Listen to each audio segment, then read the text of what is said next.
15 د خپلو ارزښتونو د پیدا کولو په موخه له ځان دا پوښتنه وکړه: زما په ژوند کې تر ټولو مهمه مسله څه شی ده؟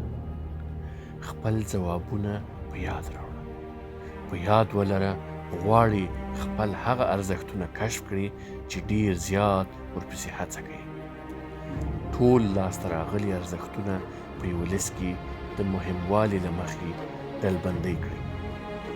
یو ځل بیا فکر وکړه او له ځانه وپوښته: د ژوند د لومړیتوبونو په فهرست باندې باید کوم نور ارزښتونه ورزیات کړم؟